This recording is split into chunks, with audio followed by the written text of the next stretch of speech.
Page 21, Round and Around. On page 20, they're introducing you to a rhythm pattern that's used a great deal in music, and that is the dotted rhythm. Now, they're starting with the dotted quarter note, but keep in mind any note can be dotted, and once you understand how it works, it's the same. It doesn't matter what the note is. You can figure it out. There are different ways of explaining this, and people look at it differently, and some people, it's just too complicated. They can't get it. This isn't complicated. Let's not make it complicated, but I'm going to explain this more than one way because some people will get it one way and other people will get it another. Just get it. That's what's important. The rule is, simply put, the dot gets half the value of the note, and you just add it all together. So the dot is making the note last a little bit longer than it normally would. That's all. In this piece on page 21, the time signature is 3/4. That means a quarter note gets a count. So we're going to base this explanation on the idea that a quarter note gets a count, because a quarter note isn't always going to get a count. But for this lesson, it's going to get a count. It's going to take up the whole count. Nothing else can happen in that count. That quarter note gets it. But then when the count is over, something else has to happen. It could be the end of the piece. It could be a rest. It could be another note. It could be something. It could be a dot. So the dot comes on the next count, and the dot gets half the value of the note. So it's the same as an eighth note. So the dot represents an eighth note, and it's tied to the quarter note. So it's like a quarter note and an eighth note tied together. It gets 1.5 counts, and then the dot gets the half. Okay. Another way of looking at this is simply that the dotted note is equal to 3 of whatever the next note down is. So if you got quarter notes and then eighth notes, well, a dotted quarter note's the same as 3 eighth notes. A dotted half note, we've had those, that's the same as 3 quarter notes. So let's look on round and round. I like to use the music for this. In the first measure, you have in the right hand the dotted rhythm. You have the D comes on beat 1, and it takes up all of beat 1. The dot comes on beat 2. Then the eighth note comes on the and of 2. 1 and 2 and. 1 and 2 and. That's all. It just makes the quarter note last a little longer. And you can see how it lines up with the left hand. The left hand has quarter notes, so it's playing on the beat. And you can see that eighth note comes in between beats 2 and 3. That's because it comes on the and of 2. So here, 1 and 2 and 3. 1 and 2 and 3. Try and be accurate with this. Don't just say long short, because then you'll turn this into a different kind of rhythm that we'll talk about later. We need to be accurate. So the 1 and 2 and 3, and that's all it is.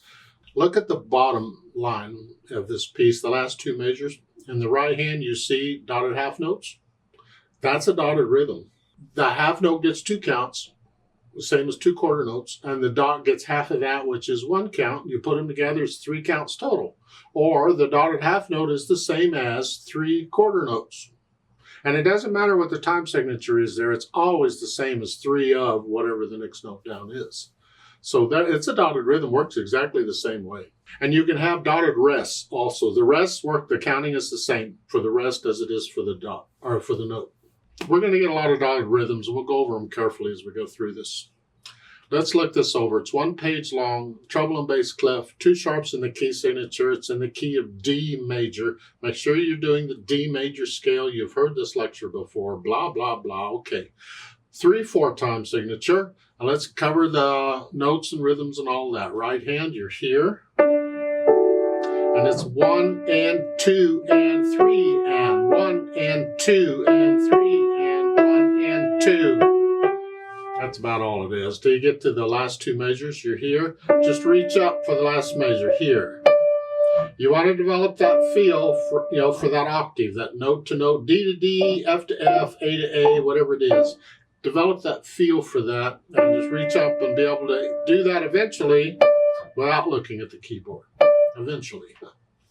Left hand, well, left hand's got these broken chords. Look at the first three notes in the first measure. It's a here, it's a D chord, but it's you're just playing it in this broken pattern, one at a time, and they're on the beat. And then C sharp.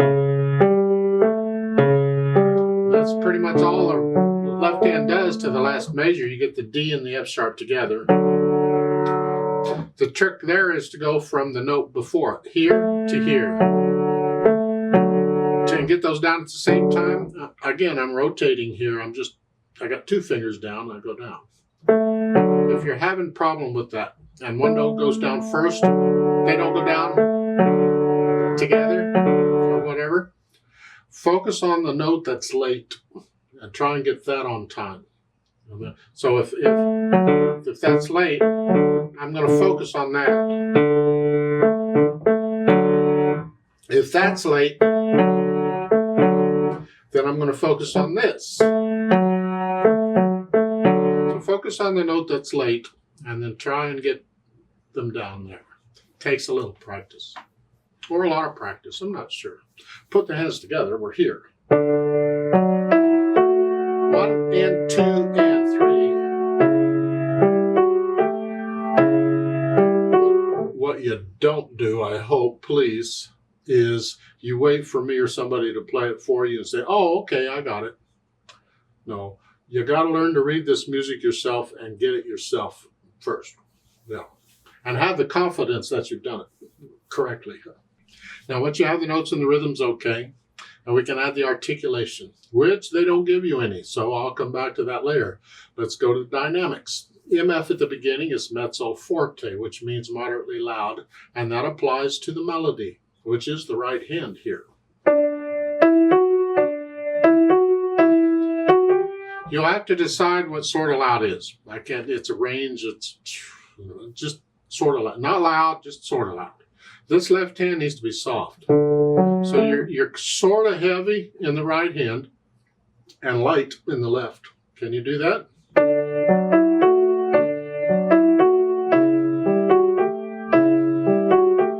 That takes practice, it takes time, you'll get it. Do that when you're doing the scales.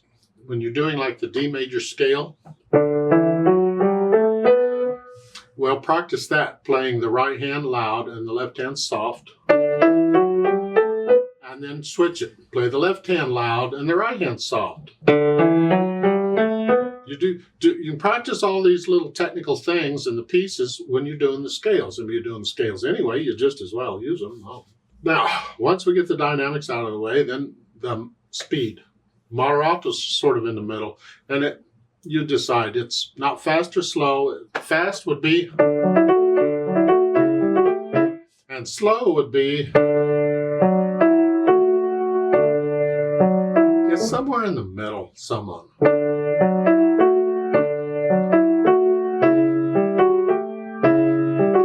in there. And then once we get all that through, then we think about the interpretation. Well, here we go back to the articulation and the dynamics and the tempo and all that. But first, I always do the natural accents. And 3/4 time is the first beat of the measure.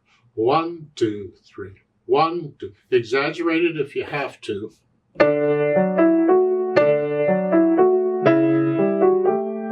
But eventually, you just want to feel this. 1, 2. Think of people dancing or waltzing to this. That's it. And then we can think about the phrasing. If we can figure out what the phrases are. Now, when I do that, I have to play the melody kind of quick. So I can, is there a musical thought here? I don't know.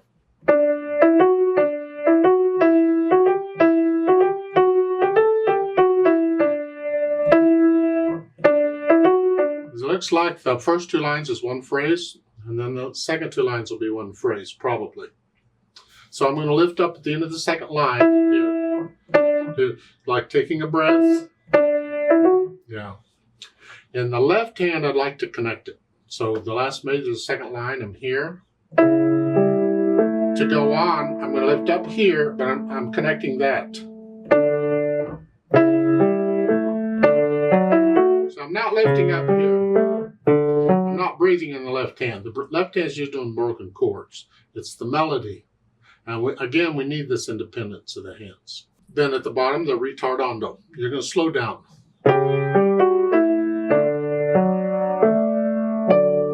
So just slow down. 1, 2, 3, 1, 2, 3. How much you slow down, that's interpretation. You have to decide. Don't slow down too much or it drags. Just slow down.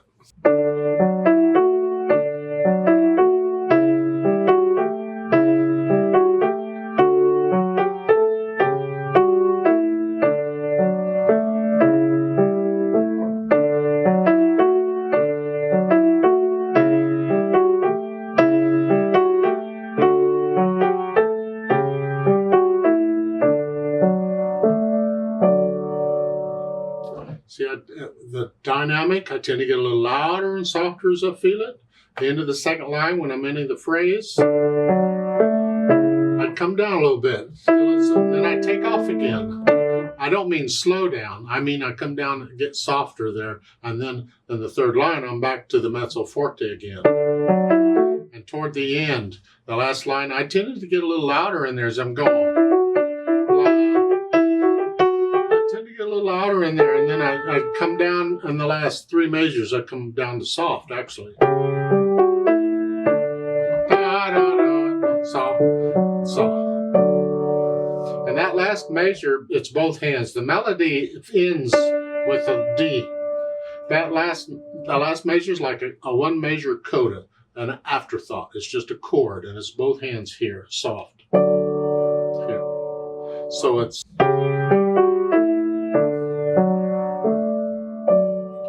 Experiment with it. Get into the music and feel this. See what you come up with. Let's play it together very slowly and check the notes and the rhythms. And I'm not doing any dynamics. I'm going to play both hands about the same because I need you to hear the notes. I am going to lift up at the end of the second line in the right hand for the phrase. I'm going to connect the left hand. And I can't slow down because the metronome won't slow down at the end. So we have to keep going. So I'll give us 3 counts. Let's just check. Are you playing the same note I'm playing when I'm playing it? 1, ready, go.